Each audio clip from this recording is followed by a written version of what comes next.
Thank you. Thanks everyone for attending. I just have a few quick little things to go over before we get into it. If you have any technical issues, you can use the chat feature and I'll try to work one-on-one with you. Unfortunately, if there is anything that comes up, it's most likely going to be your internet connection. So there may only be so much I can do. But if you do have any issues, please use the chat feature. Throughout the call, if you can keep your yourselves muted unless you have a question or you're called on, that would be wonderful, just so there isn't any ambient noise in the background. If you have any questions for Sarah throughout the presentation, go ahead and use the chat feature and I can prompt her as needed. Or if she calls on you, that you can go ahead and hit unmute as well. There is a button I'd like for you all to try to avoid in this Zoom platform. It says share screen. Please do not click that. That would interrupt Sarah's screen sharing. So just stay away from that button. And if there are any pros who called in for this, this seminar, please send me an email at mfrey@pgahq.com. That's just so we can make sure you get MSR credit for this webinar. With that, I'll turn it back over to Jeff so we can get started. Thanks, Matt. So first off, everyone here at the Philadelphia PGA hopes that everyone is home and safe and your families are healthy.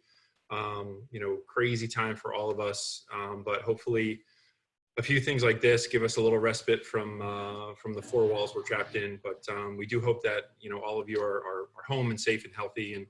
And thanks so much for spending a little bit of time with us this afternoon. Big thanks to Eric Kennedy at Overbrook. He introduced us to Sarah. Eric works with Sarah's husband. He's the green superintendent at Overbrook Golf Club. So Eric, thanks so much for the intro. And Sarah, thanks for joining us. Prior to homeschooling, Sarah worked as an occupational therapist, serving various populations for 9 years. It was her profession that led her to homeschooling. While treating a patient who was homeschooling her children, she was able to observe firsthand the benefits that this could have for her family. And a change in her husband's job gave her the opportunity to begin this path in 2016. So their style has grown over the years and has changed and morphed into the Collins Academy of Excellence. During this time, she used her background as in occupational therapy on a daily basis with her own family, even though she did miss helping others. And part of that was, you know, wanting to resume her career in some capacity. So after attending a handwriting seminar, the idea hit her that she could combine her passion for homeschooling with her desire to help people.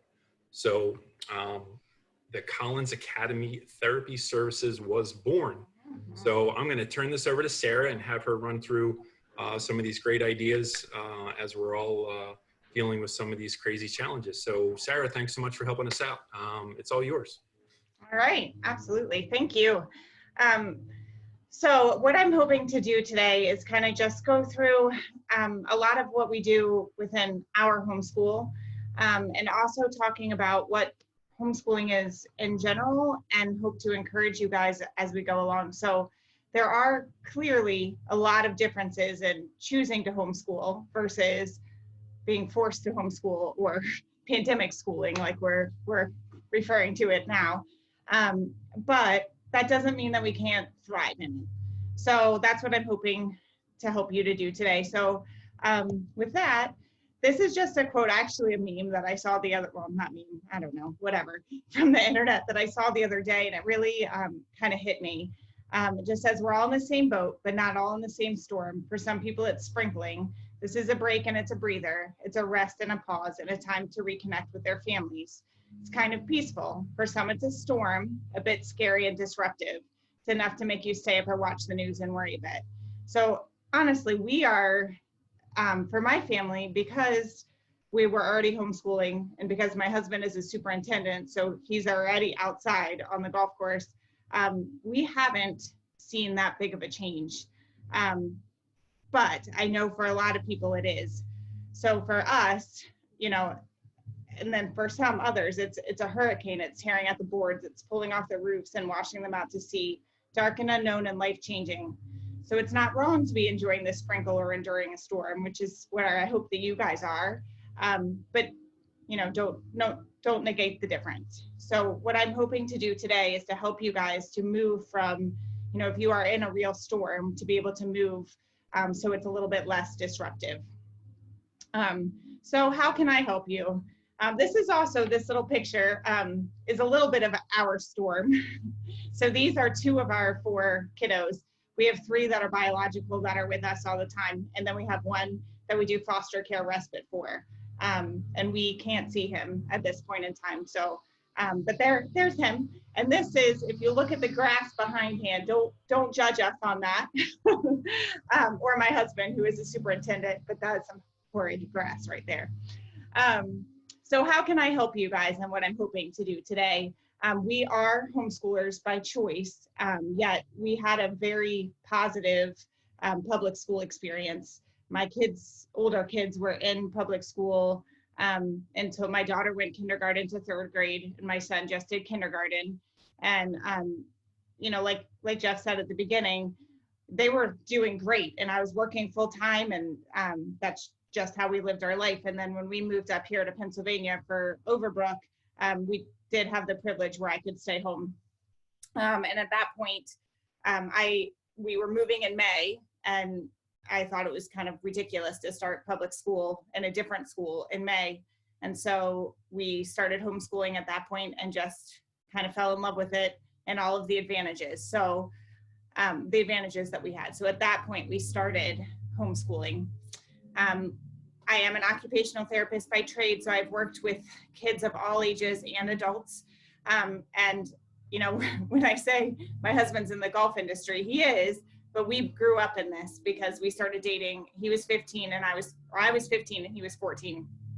So we really have grown up within the golf industry. So hopefully you can find a lot of things in common here and recognize what I'm trying to talk through. My heart's in a good spot, and hopefully you can find some good things to help your families through this.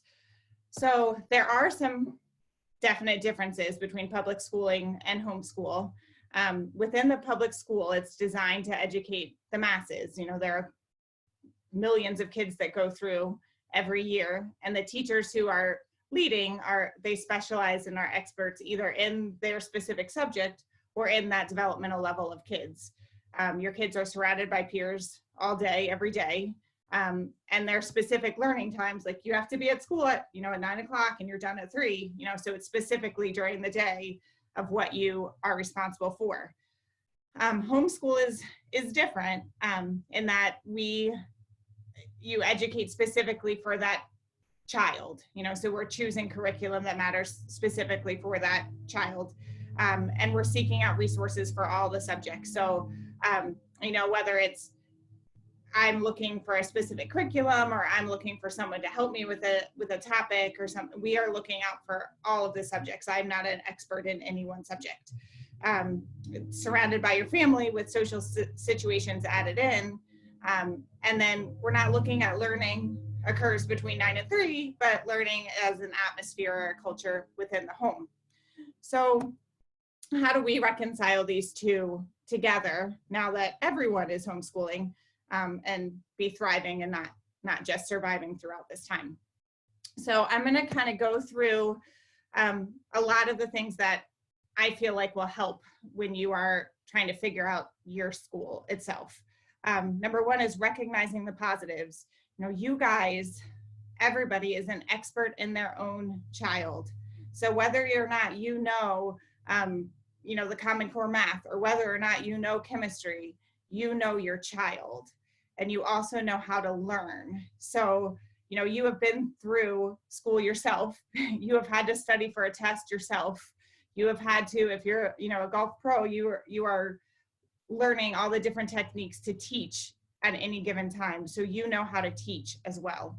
And this, you also are not limited in time here. So whether or not you are teaching at 9 in the morning, or you are reading together at 7 at night, it still all counts. So I think that is the biggest thing that I've been talking to people about throughout this whole thing, is that it does not work to say, okay, guys, it's school time. We're going to be in school now from 9 o'clock until 4 o'clock at your house. It just doesn't work. Recreating the public school system, which is designed to teach the masses, is not going to work, because you are teaching one person. The curriculum absolutely can work, but the whole system of this is the amount of time that you have to spend it does not work within one home. But there are some positives in that. Again, you are the expert in your child, so you can go through and pick out what works and what doesn't. The second thing that I would say is an advantage is to create your own culture within your home and your own school. So what are the things that you must do to satisfy the school curriculum? So basically, we heard every school system is different. At this point, some school systems are sending out a plethora of information. Some school systems are sending out nothing. Some school systems are sending out like, here are 1 million different resources. Get on it, mom and dad. And I have to tell you, we've been homeschooling, like I said, since 2016. My mom, who is a public school teacher and absolutely hated that we were homeschooling at the beginning, although now has kind of come around to it.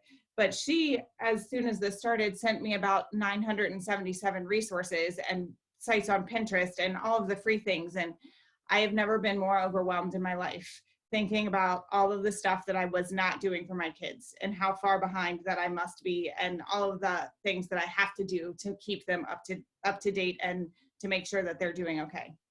And so this is me telling you, calm down.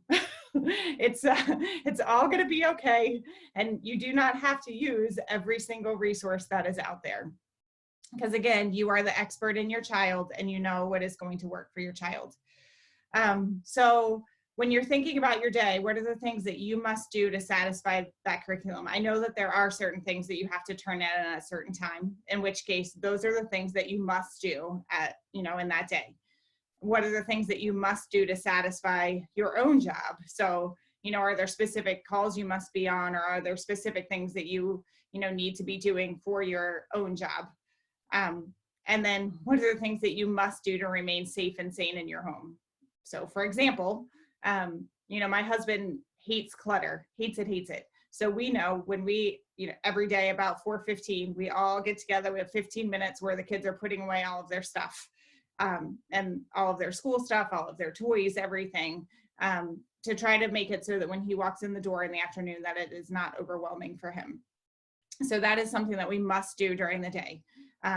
I hate dirt. So we have what I call coop time every day, where we pick about 15 or 20 minutes during the day, and every kid has to pick something that they're going to do to help out to clean. So whether they're, dusting, if they're wiping the floorboard, if they are vacuuming, whatever it is, we divide it up by floors in our house. We have 3 stories. So one day we do upstairs, the next day we do the middle floor, the next day we do the basement.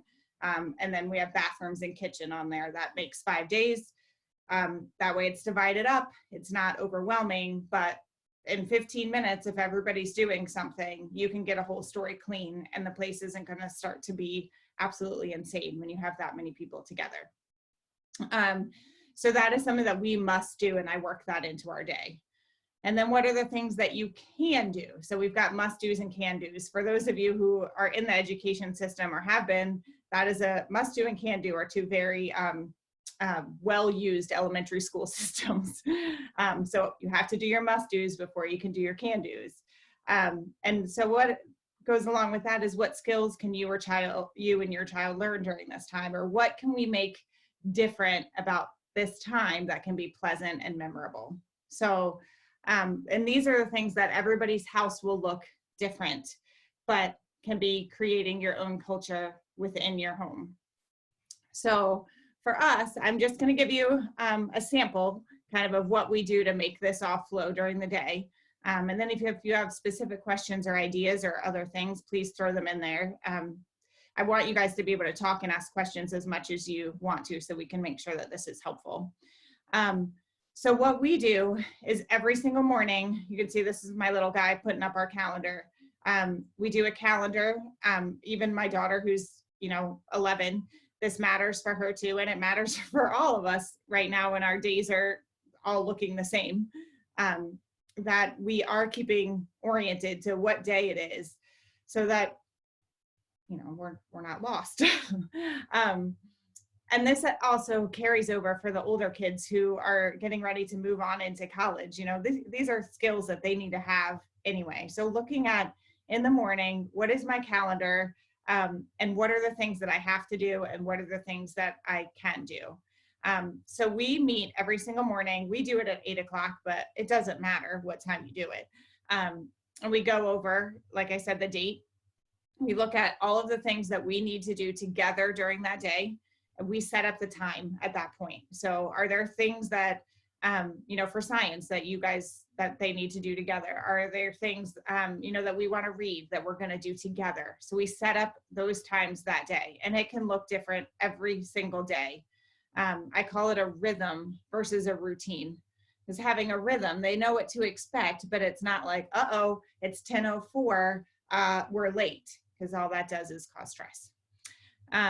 So we lay out those, the things that we need to do together. And then we look at what their responsibilities are for that day. And then also the assignments or things that they would have due that day. So once we go over it together, then, my kids who have been at this for a long time, they become more and more independent.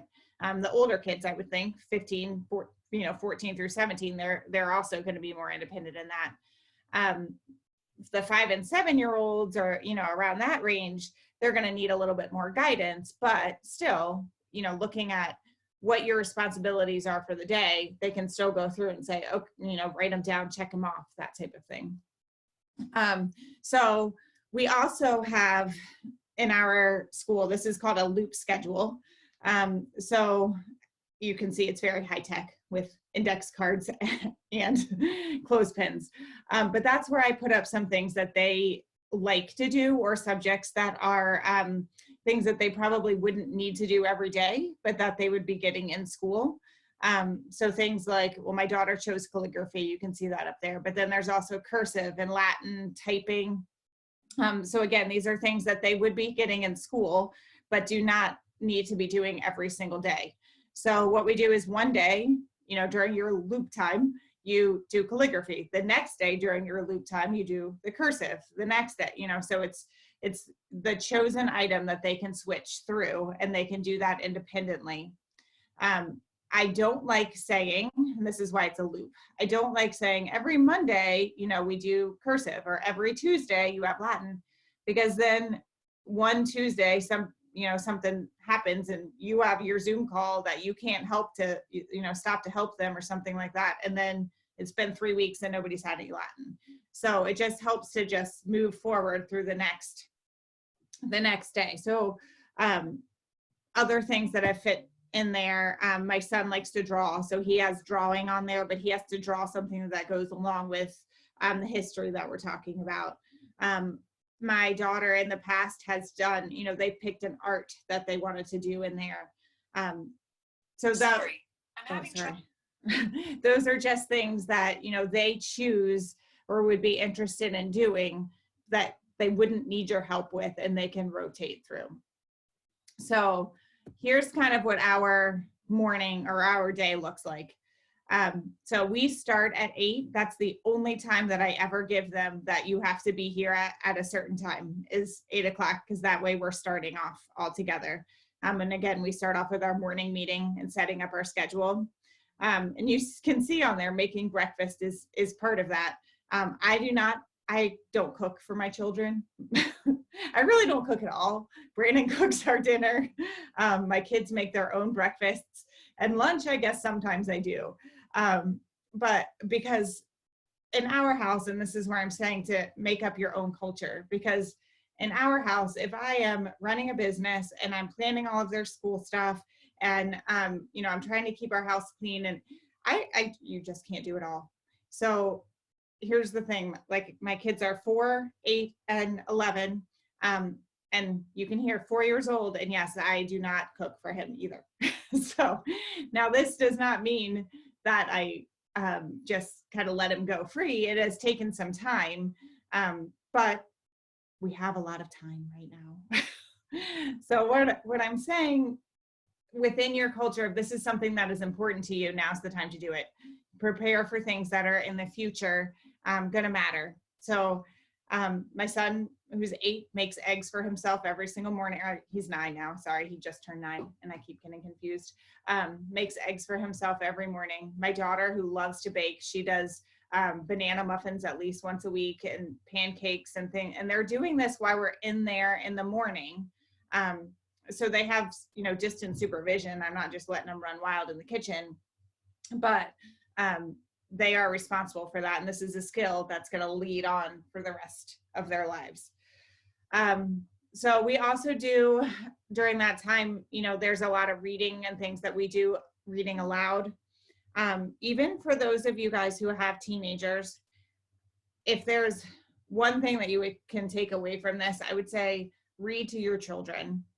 Even, you know, they're old, they can read for themselves, yes, but especially right now when so much of our discussion time is taken up about what's going wrong in the world and fear and change, reading aloud, reading a novel or listening to an audiobook just allows you to be in a different spot. It allows you to have something different to be talking about, and it gives you something to connect over. If you're looking for books, the Read Aloud Revival, her name is Sarah McKenzie, but it's readaloudrevival.com. And she has lists upon lists upon lists of books for every age range that are beautiful to be reading together and working just to have, making those connections. I meant to grab it. We as a family, right now we're listening to the Wing Feather Saga. He's reading, what's his name? Andrew Peterson, he's the author. He's reading it aloud on Facebook just for COVID, for the quarantine, but he's reading it aloud there, and our whole family has been listening to it, which is something that we never ever would have done before, but it's been something beautiful that we've been able to take joy out of. You know, we're all sitting at the table after dinner at night and everyone is drawing or reading or drawing or doing something with their hands to keep themselves busy, but listening to that together. So it's been great. The other resource I wanted to tell you about this was CNN 10. That is just a 10-minute newscast. It is about as non-biased as any newscast that I've heard because it's designed for kids, but also I think a lot of high schools actually listen to this. But it's 10 minutes and we watch it. You can find it on YouTube or you can just Google CNN 10.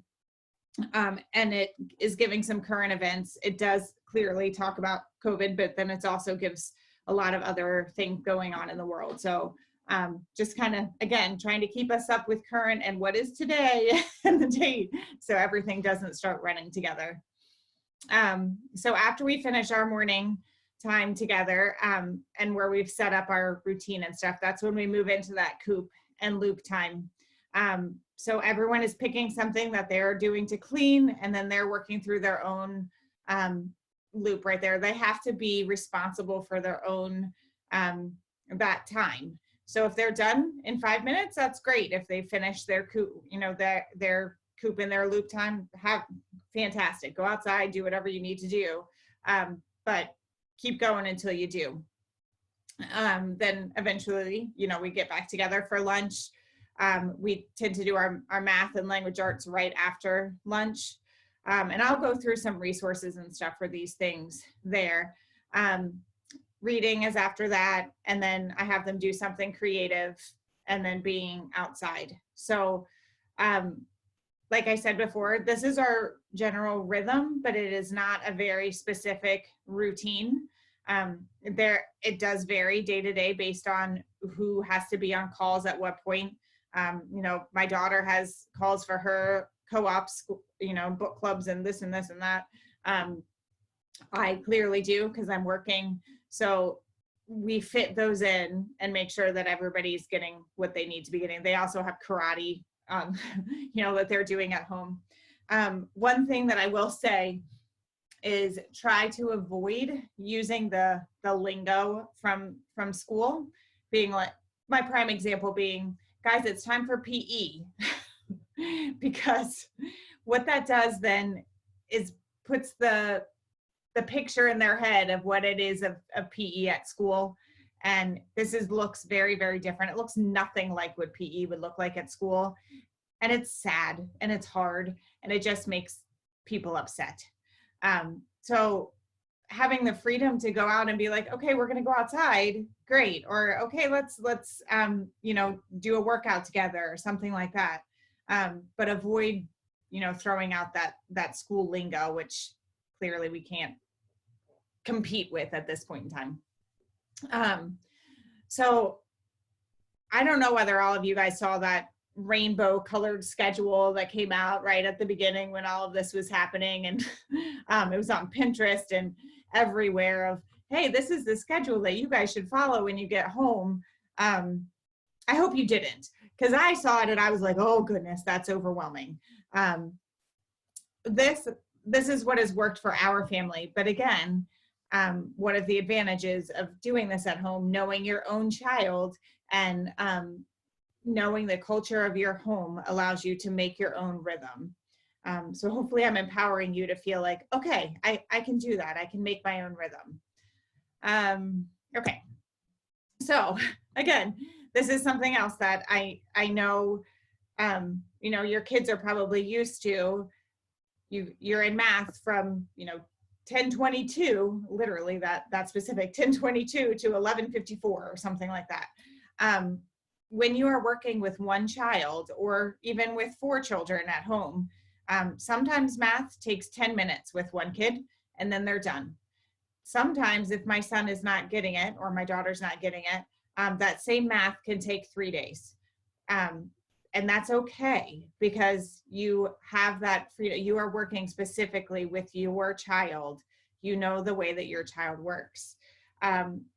So sometimes it can take days to do that exact same thing.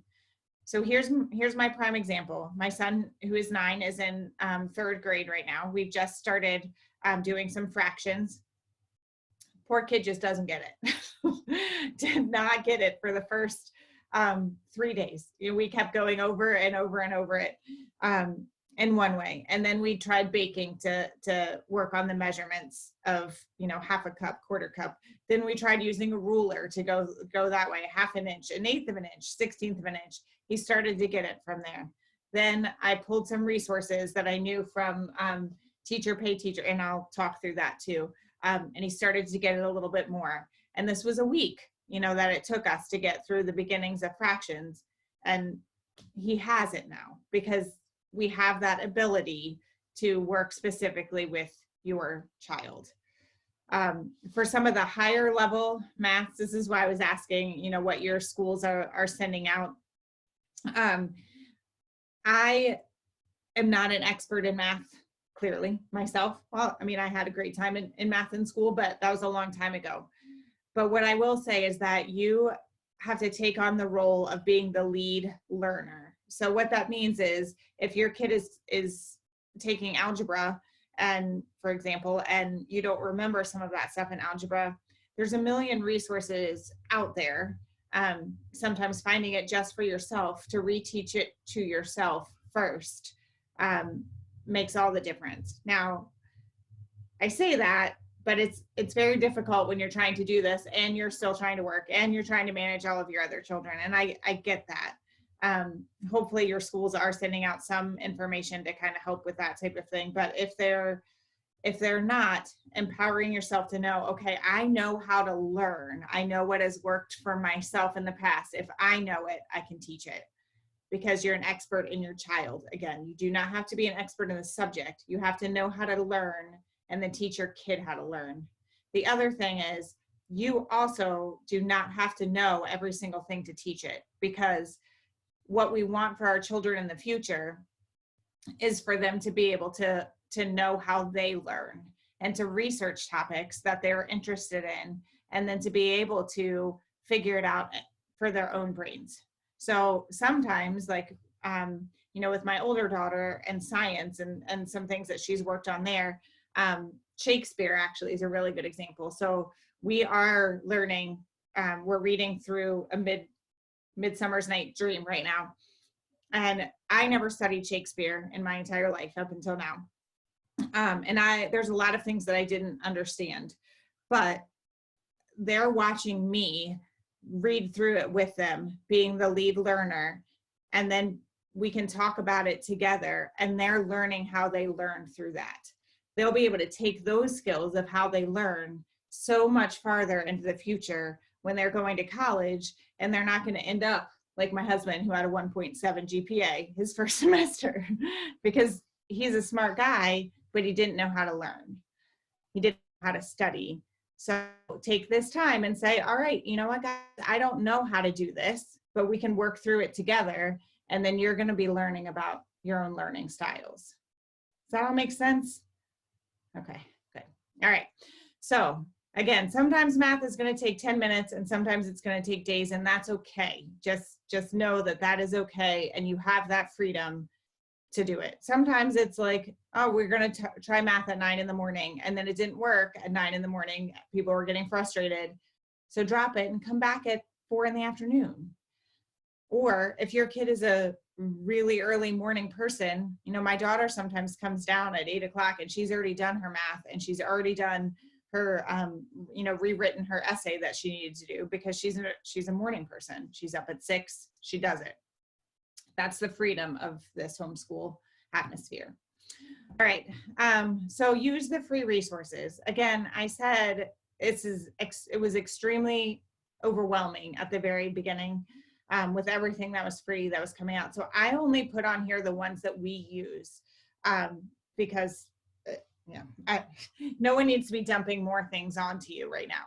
However, if there are things that you are like, I need help with, this certain topic, throw it out there to me, because I bet I've heard or know of a resource that can help you through it. So these are the ones that we use for math. We use Teacher Pay Teachers all the time. Now, what that is, you can put free or you can pay for things on there. But for example, my son, like I said, was struggling with fractions. You can put on there, math, grade 4 fractions, and all these different worksheets will come up. And some are free, some are not. They have it for science, they have it for language arts, they have it for visual motor skills, they have it for anything and everything. It's teacherpayteachers.com or it's TPT is the app that you can get on your phone and just print off worksheets for extra help if your kid needs it. We use Prodigy Math.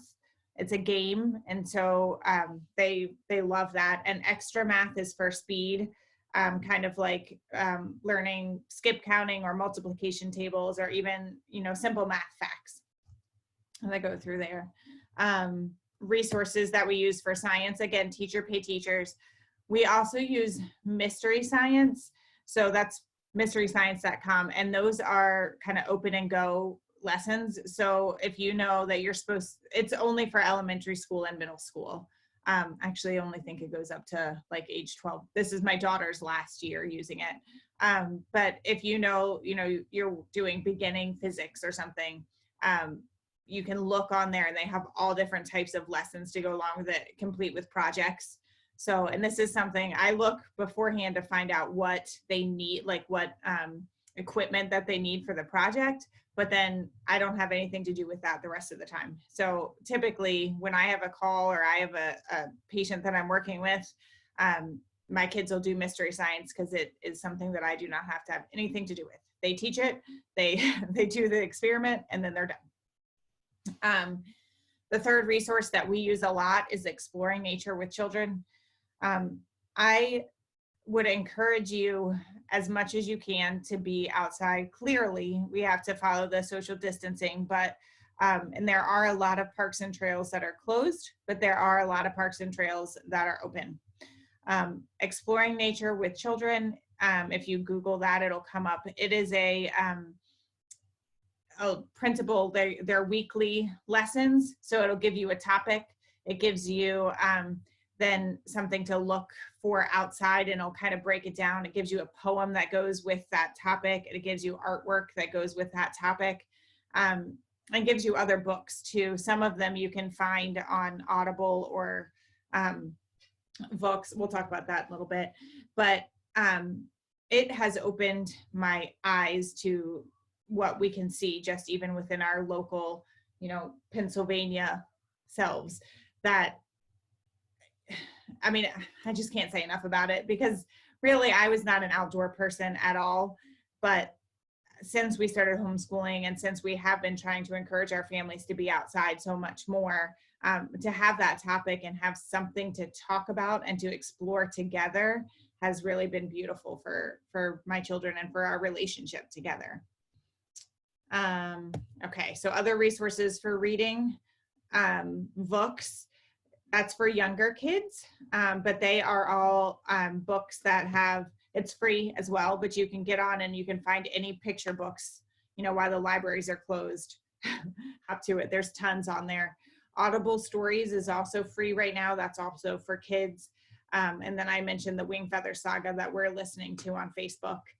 I forgot to write Read Aloud Revival up here, but that is the resource that will tell you, or has a lot of books on recommendations for all different ages for reading aloud. Okay, so we talked about, the other things that we've already added through to make the culture of your own home, to try to add some beauty to your day. So, we clearly have things that we must do. We have things that we can do. But to have a little bit of a memory of some beautiful times during this is, I think, important. Here's some things that we do. This is called the lit lunch. We're dorks. It's okay. I admit to it. But we read literature, right? And we light candles. So that's where that comes from. So every day, either we're listening to a book on Audible as a family, or we're reading. There's my daughter reading to us during our lunchtime. And I think lunch works out perfectly, especially now, because even if you are working, you have some lunchtime off, right? Or even if you guys are everywhere around the house, everyone has to eat. And kids are not typically going to be fighting you and be loud when they're stuffing their faces with food.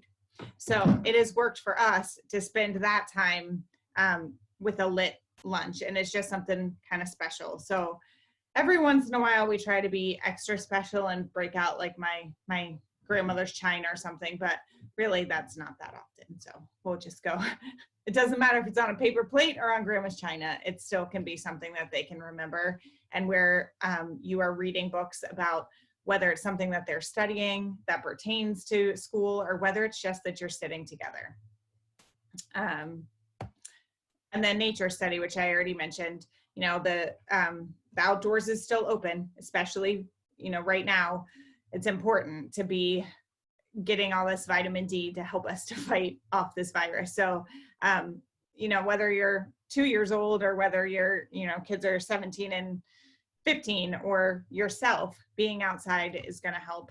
And they'll find something to do to entertain themselves. And it's going to be different than having a screen in front of their faces. Okay, now nobody on here has real little guys, right? Raise your hand if you do, or else I will skip through all of this part. Okay, sweet. Okay, well, here you can just see some pictures of my kids. But yeah, this was all because that was the hardest thing for me, was how on earth we were going to educate, me be able to pay attention to my older kids while I've got these little guys around. So perfect. Okay, so next steps from here. Ask me any questions that you have. I just went straight for about 40 minutes, so I know I gave you a lot of information. And then these are the other things that I just wanted to say. So if you need more specific help for your homeschool, like I said, I'm an occupational therapist, or if your kids have special needs, That is another huge part that I didn't even mention through here, but that I do address specifically with families. So collinsacademytherapy.com, that is my website. And then I also on Instagram, it's Collins Academy OT Services, and I do weekly posts or weekly series on there that talk about, putting therapy and homeschooling together and how we do that. So that I'm absolutely willing to help you specifically if you have more needs. And then, believe it or not, we have had a lot of people who have been reaching out because they are actually loving this homeschooling. And if you remember, we started in May as well, which was very about the same time, and fell in love with it. So if you are actually really interested in this in the long term, there's another Zoom call Friday at 2, and I can give you the information for that. That's the Pennsylvania laws. And then we have a mother's retreat on May 2nd for other people who, if you are considering homeschooling long term. And then if there's a different organization that would like some general information on homeschooling or how we put together our day, now it's made. I've done it. so I can do that as well. All right, so any questions? Did I cover what you needed or what you want? Sarah, I think that was awesome. Good. A couple things that I took away, and I talked to Brandon a little bit about this prior, is most of us for the first few weeks were completely in the dark. I mean, we were overwhelmed, and I know from my standpoint, I was thinking of school days as being 9 in the morning till 3 in the afternoon.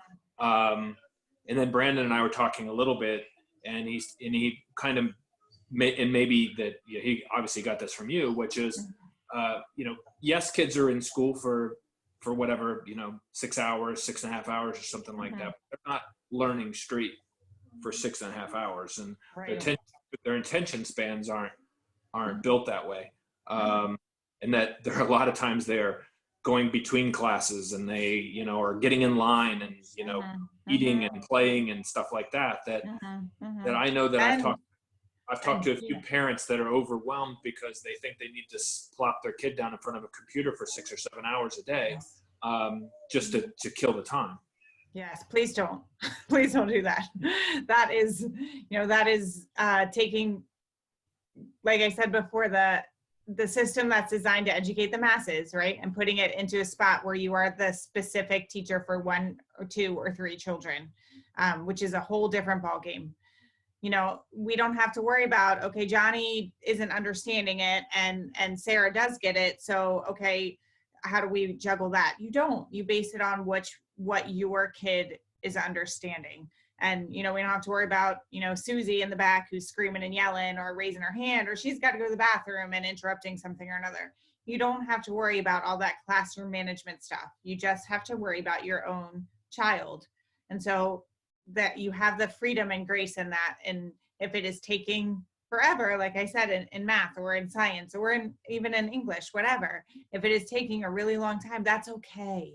It is okay. If it's taking 5 minutes, that's also okay. All you have is time based on your specific child, and your kid. That's kind of my soapbox. So that's really good. And the other thing that I we as teachers, teach, I know I teach a lot during the golf season, and oftentimes the first way you teach a student doesn't work, or the second way you teach a student doesn't work, and you have to keep pulling tools out of your toolbox to get to where you want. And I think a kind of a light bulb moment went off is that sometimes when we're teaching golf, we run out of time, and all of a sudden time's up, and either the person walks away dissatisfied, or you've got to book them another lesson or whatever. Where we don't have that problem in this situation, we never run out of time. I mean, if anything, we have more than enough time. And I think we shouldn't feel time crunched. We should feel like, what, maybe now's not the time. Maybe we're not getting through it. Maybe we need to think of another strategy, and we'll pick it back up tomorrow. Or you also don't have to worry about, you know, we have this appointment at 1 o'clock and we have to be done by 2, but you also don't have to start at 1 o'clock. You know, if your kid works really well in the morning, then you do it in the morning. If your kid really works as a night owl and really, you know, her brain or his brain is, you know, on fire at 10 o'clock at night, do it at 10 o'clock at night. It doesn't matter. You are not, you are not confined to a schedule.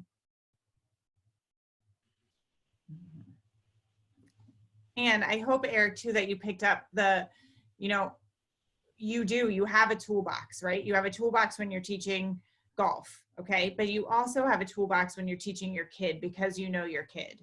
So you can say, all right, so this isn't working, we're gonna take this into the kitchen, or this isn't working, we're gonna move our space, or we're gonna move the time of day, or we're gonna try a whole different strategy. And you have that freedom at home. Being a educator, you know, you guys are all golf pros, right? So you already are educators. So being an educator and how you are teaching a person, the only person you have to worry about right now is your child and how they learn. And they're going to learn about you too. Is it important to give them a little bit of say so as far as what they're doing and when they're doing it and stuff? I mean, should it be like, this is what we're doing and this is when, or should it be a balance between that and, you know, what kind of motivates them? So in that morning meeting, that's when we kind of talk through all of that stuff. So we give choices, you know, and that's when it's the must-dos and the can-dos. So what are the things that you have to do today? And whether that's the have to because it's to keep you sane within your house. Again, the cleaning stuff, like that is in our home, that's a non-negotiable. Everybody participates, everybody lives here. But these are things that you must do. And whether it is, you know, we have these assignments that are due that we have to put in for the public school system, or you have to be on a Zoom call with your class at, you know, 1 o'clock, you have to be prepared for that. Clearly those things you have to do beforehand. But after that, after the must-dos and those specific timeframes that we have to put in, then no, I give a lot. That's why that loop schedule is up there. Those are things that they can choose from. And you just keep working along from there. Or you can, you know, write it all out on a list. What are the things that you have to do today within, you know, what we've talked about before, or for your stuff that's due later on this week, what are the things that you have to do today to make sure that it is accomplished by then? And then check it off. You know, I've used a spiral notebook before to write that stuff down. I've used, you know, we have a chalkboard in our schoolroom, but I don't expect everyone, you can see it there. I don't expect everyone to, you know, start painting walls. That's not necessary. But we've also used whiteboard markers on a mirror, or whiteboard markers on our sliding glass door that you can check all that stuff off. Then it's right smack in the middle where everybody can see it, and it wipes right off at the end of the day. And there's, I mean, almost everybody knows there's a nice piece of satisfaction when you can check off a list. So, or, you know, for the older kids, they all have phones, put it on your phone. What are the things that you have to do today? Check them off. These are all life skills that will carry over into the future. You have to be able to keep yourself organized. So as much as they can do that, even starting really young, those are skills that are transferable. Hey, Sarah, a question for you. So, so our oldest went through school with his own IEP, and he had some select some select classes. So even now, as a young adult, he's having challenges, you know, at the school he's at now. Would you? Is there any resources or anything you would recommend to, you know, maybe help somebody either relearn or polish up on study skills and things like that? He's never been labeled. He just has a hard time processing information. So it sounds kind of like executive functioning, like almost like organization, do you mean? Or do you mean like actually processing information? Just actually, like when he gets a lot of information, it freezes him up. So, you know, if, you know, when he goes to study, he's never been a great studier. He's a good reader, but his reading retention it was always kind of backwards.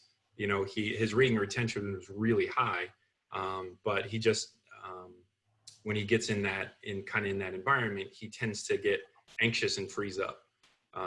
So now as a young adult going through you know, his school now, trying to, you know, maybe giving him some resources to maybe, you know, be able to do that a little bit better, be able to study and learn. Right.